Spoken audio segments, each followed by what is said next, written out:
বন্ধুরা দেখো, এটা হচ্ছে রুই মাছ। এখানে 5 পিস দাগা আছে আর এটা আছে ভাজা। এটা করব কচু দিয়ে। এখানে দেখো কড়াইয়ের মধ্যে পেঁয়াজটা ভাজতে দিয়ে দিয়েছি। আর এখানে আগে থেকেই আমি কচু আর আলুটা সিদ্ধ করে রেখেছি। আর এখানে দেখো মাছের ঝোলটা বানানোর জন্য দেখো কাঁচা লঙ্কা, শুকনো লঙ্কা, ধনে, জিরে আর গরম মশলা একসাথে।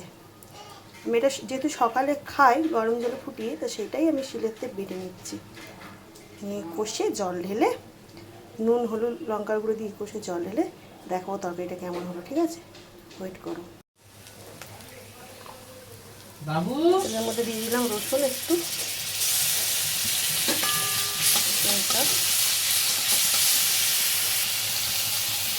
দিয়ে দিলাম আদা বাটা। কীভাবে রান্নাটা বানাচ্ছি সেটা তোমাদেরকে দেখাচ্ছি। ঠিক আছে, এবারে বাটা মশলাটা দিয়ে দেবো।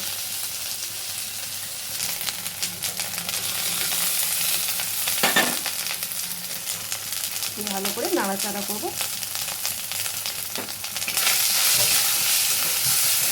তেলটা কিন্তু একদম কম দিয়েছি।